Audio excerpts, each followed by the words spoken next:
Lo que corresponde a física no es nada complejo, es una tarea sencilla. Vamos a tratar sobre el tema de diagramas de cuerpo libre. Como su nombre lo dice, son dibujos de cualquier objeto, pero sin la relación de otros objetos más. Es decir, debemos aislar al objeto. Por ejemplo, tenemos aquí la imagen de una niña jalando un trineo a través de una soga. El diagrama de cuerpo libre simplemente es identificar las fuerzas que actúan en un objeto. En este caso, estamos analizando las fuerzas que actúan solo en esta parte de la soga. Como pueden analizar, toda esta flecha roja es la soga y a través de toda esta soga se transfiere la fuerza. Esta fuerza, al estar inclinada, tiene un ángulo y tiene componentes en X y en Y. Ahora, si nos ponemos a analizar solo el trineo, voy a dibujarlo por acá. Espero que no me salga tan mal el dibujo. Bueno, algo así quedaría. El trineo es esto, por si acaso. Si nos ponemos a analizar solo el trineo, es decir, vamos a hacer un diagrama de cuerpo libre solo del trineo, debemos identificar que existe, en este caso, una fuerza denominada el peso, que es el peso del objeto, que siempre se ubica en la mitad del objeto y siempre va hacia abajo, hacia el centro de la Tierra. También tendríamos la fuerza con la que está jalando la niña. Y adicionalmente, tenemos una fuerza de rozamiento que se opone al movimiento del trineo. Por último, además del peso, hay una fuerza que se opone al peso, que es la normal. La próxima semana analizaremos lo que corresponde a la fuerza normal y la fuerza de rozamiento. Por el momento solo vamos a identificar las fuerzas que encontramos en el cuerpo. Como pueden apreciar, y acabo de ubicar todas las fuerzas que existen o que están interactuando junto con el objeto. Vamos a seguir realizando otro ejemplo más. En este caso, en el primero tengo dos masas cuadradas, masa 1 y masa 2 de un cilindro. Para realizar el diagrama de cuerpo libre, debo aislar a mi objeto. En este caso voy a aislar a mi primer objeto cuadrado. Bueno, sí es un cubo, pero le voy a denotar esta. Mi masa 1, debo ubicar las fuerzas que interactúan en este objeto. Como está conectado por una soga y esa soga le está jalando, existe una fuerza de tensión. Además de eso, tenemos el peso que siempre debe estar apuntando hacia abajo.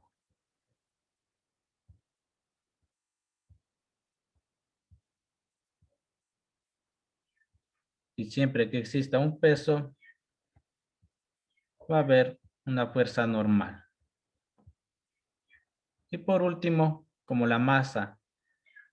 como el objeto está sobre una superficie, existe una fuerza que se opone al movimiento del objeto, denominado fuerza de rozamiento.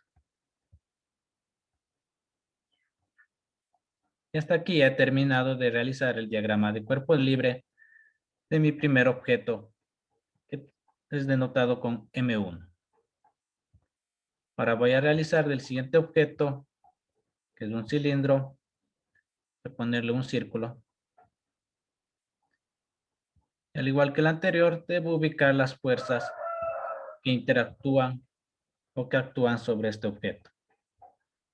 Este es mi objeto de masa 2.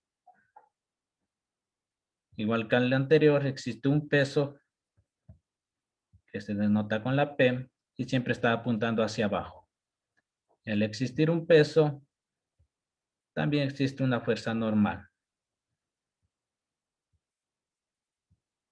Y encima de esta también está la tensión de la soga que está uniendo a la masa 1 con la masa 2.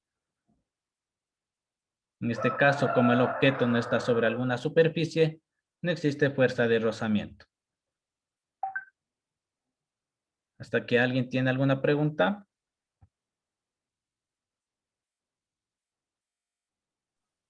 No, Lisa.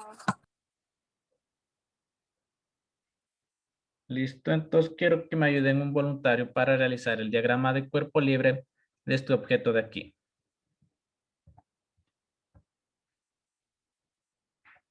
Déjenme llevarlo a otro lado.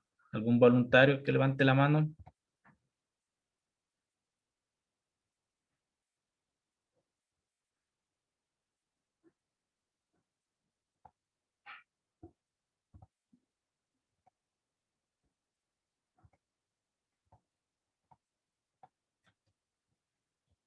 Si no hay voluntario, voy a escoger a alguien del público para que me ayude a realizar el diagrama de cuerpo libre de este objeto.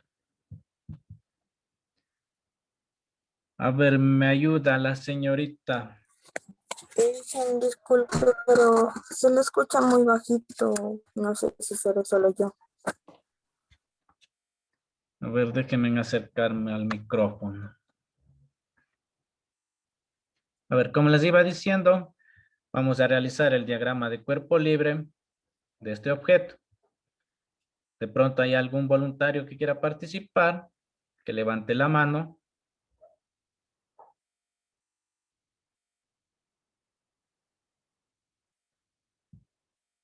Listo, señorita Neiville Cadena. Nos va a ayudar a realizar el diagrama de cuerpo libre de este objeto. ¿Cómo debo proceder primero? Primero tenemos el objeto que es la masa, es el cuadradito que está ahí en medio. Ya esa masa lo ubico aparte, lo aíslo de lo demás. Voy a ponerlo por acá. Listo, luego, ¿qué procede? Este ejercicio al parecer está dividido, o sea, está sujeto de dos objetos, o sea, de dos vigas. Entonces tiene dos fuerzas de tensión. Ya tenemos, podríamos decir que son sogas que están sujetando al cuerpo.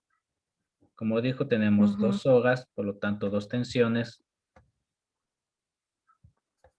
Hagámosle tensión 2 y al otro tensión 1. Listo. ¿Qué más falta? O ya está completo hasta Tiene ahí. peso, está colgando, entonces tiene peso hacia abajo. Y al Y al peso, tener un peso también tiene una fuerza normal o fuerza natural. y al peso siempre para abajo. Y hay siempre una normal.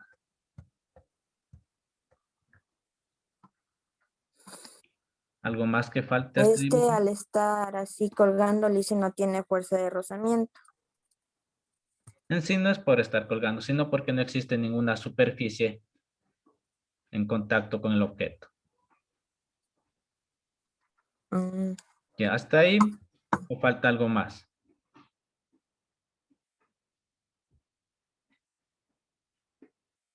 Creo que hasta ahí, Lice, no creo que falta nada más. Listo, tal vez aquí en el dibujo no se aprecia bien, pero nos dan como dato el ángulo que se forma entre la soga y el eje Y. Este ángulo también debemos colocar en nuestro diagrama, que sería este de acá. Creo que está denotado con la letra alfa.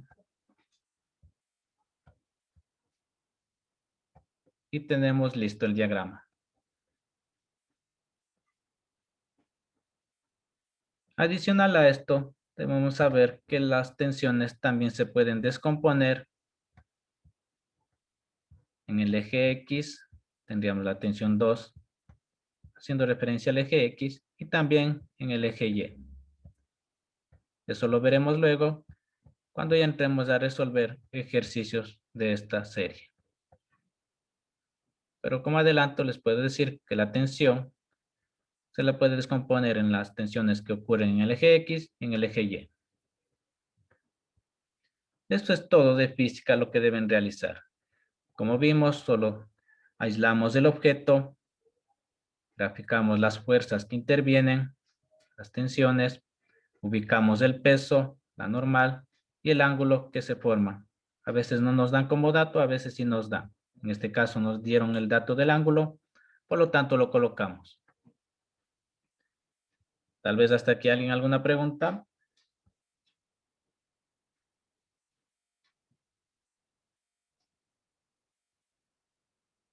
La actividad de física es similar a esto.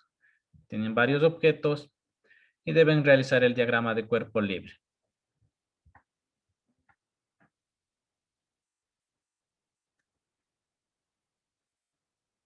Déjenme revisar. ¿Me esperan un rato, por favor?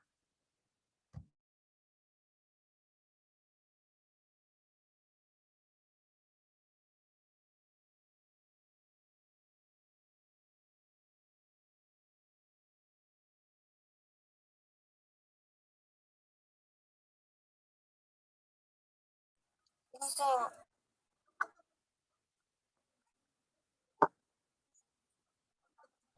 Sí, dígame. yo creo que estoy teniendo aquí problemas con mi micrófono. Lo escucho muy bajito, entonces voy a salir de la reunión y a ver si me acepta de nuevo. Quería decir.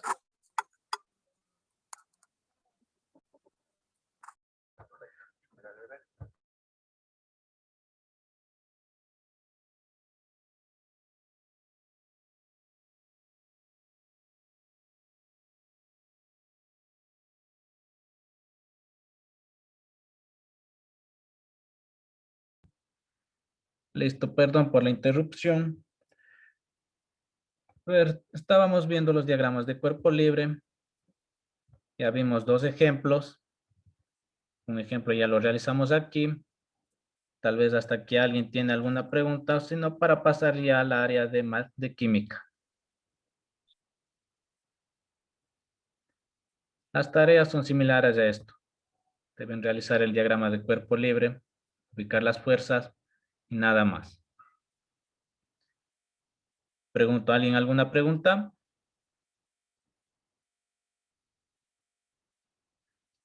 Listo, si no hay más preguntas, vamos a pasar a lo que corresponde al área de química. En química también la tarea no es compleja, es muy sencilla. Solo nos tenemos que organizar bien las ideas y realizar la actividad.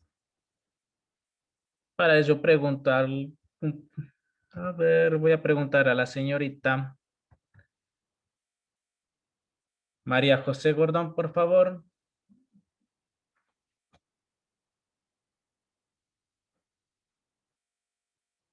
Señorita María Para José, la pregunta, listo, por favor me ayuda con una palabra que defina un compuesto orgánico. ¿O qué se le viene a la mente cuando escucha orgánico? descomposición, ¿Perdón? descomposición, Correcto. Gracias.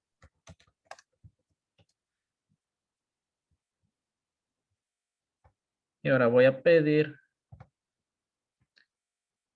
a la señorita Jennifer López, por favor. Señorita Jennifer López, ¿qué se le viene a la mente cuando escucha inorgánico? Que no se puede descomponer, Lizzy. Además de otra palabra. Mm,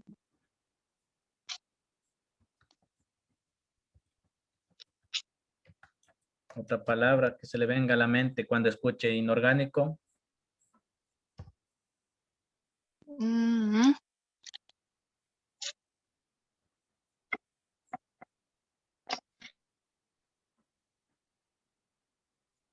mm.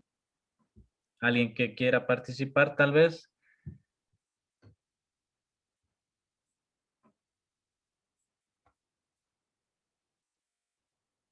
Vamos a ver, la señorita Anita Fuentes, por favor.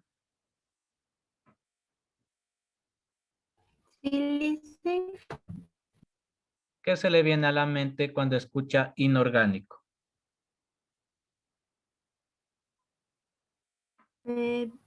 Sería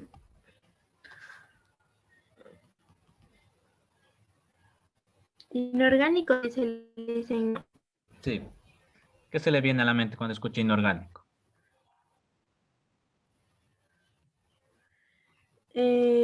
Sería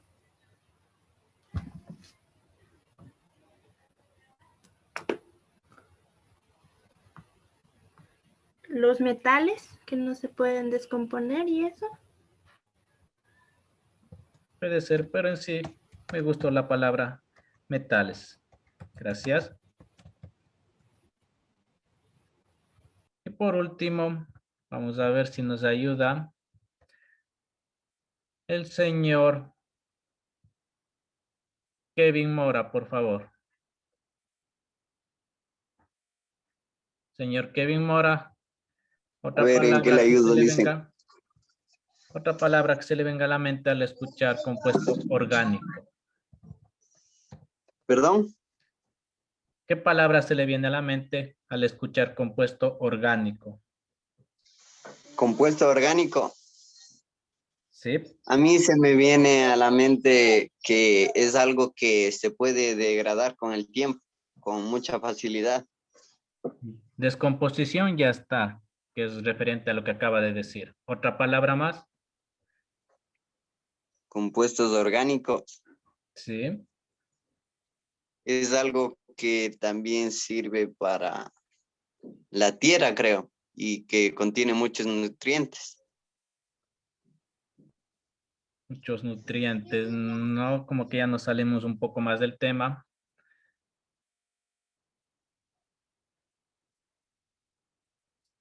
Otra palabra.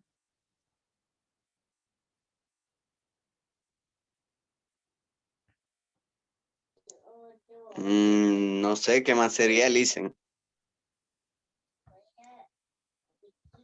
Bueno, pongámosle aquí la tierra. Gracias. Como ven, es un poco complejo definir un compuesto orgánico de un inorgánico. Pero en sí, la mayoría de compuestos orgánicos, como pueden apreciar en la imagen, hacen referencia a esto. Se pueden descomponer, que son naturales, que son provenientes de la tierra, mientras que los compuestos inorgánicos, cuando escuchamos, se nos viene a la mente de que no se puede descomponer. Me agrado esto de que son elementos metálicos, aunque también provienen de la tierra, pero estos elementos no se pueden descomponer. Y de la misma manera, al escuchar un compuesto inorgánico, también se nos puede venir a la mente de que se trata de sustancias peligrosas o de algún laboratorio donde crean sustancias químicas. Ahora, para la tarea que debemos realizar, debemos analizar estas dos ideas, que nos dicen que en los compuestos orgánicos, la mayoría está formado por estos elementos: carbono, hidrógeno, oxígeno, nitrógeno, fósforo, azufre, flúor, cloro, bromo, yodo. Esto tener presente para la tarea. Mientras que los compuestos inorgánicos son todas las combinaciones de la tabla periódica, en especial los que son de enlaces iónicos o metálicos. Los enlaces iónicos son la unión entre metal y no metal. Con estas dos ideas, vamos a desarrollar la tarea, que en sí consiste en clasificar de los siguientes compuestos cuál es orgánico y cuál es inorgánico. Vamos con el primer ejemplo, que es del cianuro de potasio. Para ello vamos a analizar que tenga de los siguientes compuestos. Vamos a ver si tiene uno de ellos.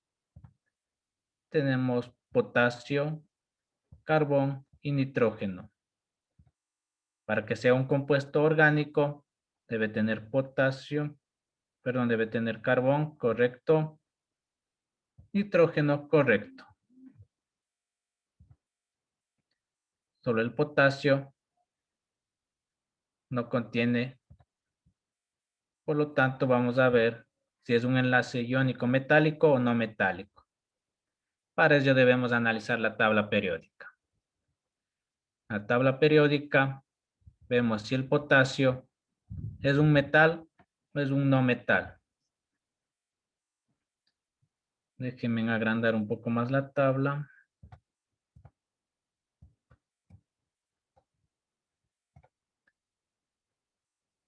Ya en la tabla periódica nos dice que los elementos que están de este lado son elementos metálicos. Los no metálicos son solo estos de acá.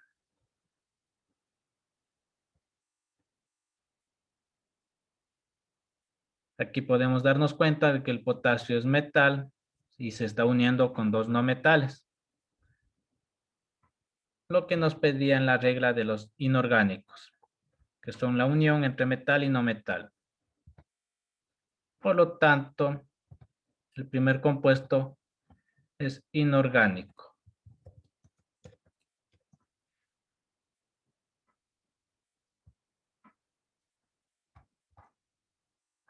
Ahora procedo a analizar el siguiente compuesto, el cloruro de sodio. Veo si es orgánico, para ello debe tener uno de estos elementos. Aquí en la lista aparece el cloro, pero no aparece el sodio. Ahora veamos si es inorgánico.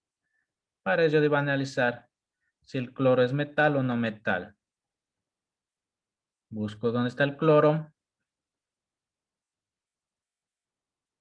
En este caso el cloro es no metal. Busco el sodio. Es metal. Tenemos aquí una unión entre metal y no metal. Por lo tanto, este de acá también es inorgánico. Ahora quiero que alguien me ayude para el tercer compuesto, el hipoclorito de sodio. ¿Algún voluntario?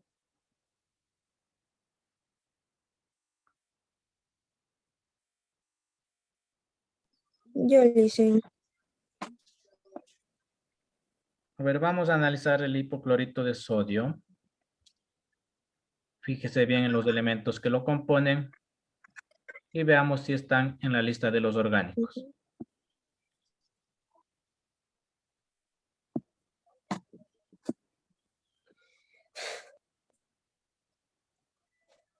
¿Qué compuestos nomás tengo?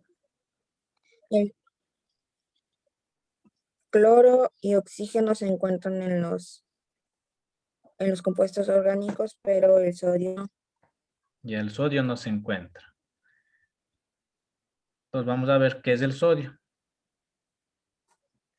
es Busquemos un en la tabla metal. periódica. Tenemos que es un metal. Es un compuesto inorgánico.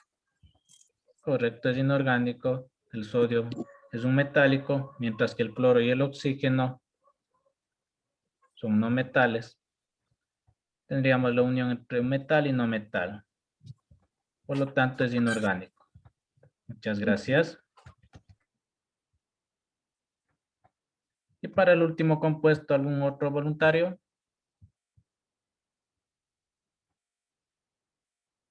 O procedo a seleccionar del público. A ver, ¿alguien por ahí? Yo le hice. A ver, de la misma manera, vamos a analizar el clorometano. Vean los elementos que lo componen.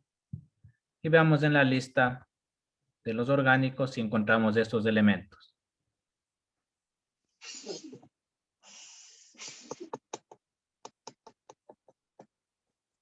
¿Se encuentran esos elementos todos o igual que el anterior?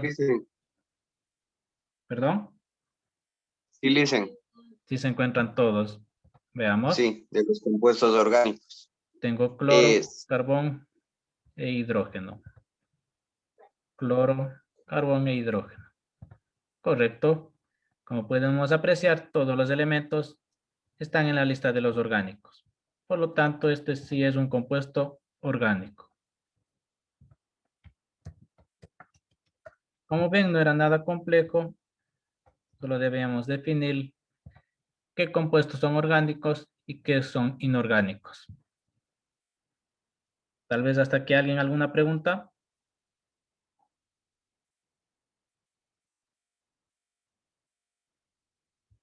No, licen. Listo. En lo que corresponde a química, de aquí en adelante vamos a hablar solo del elemento carbono, ya que esta materia de tercero se trata más de los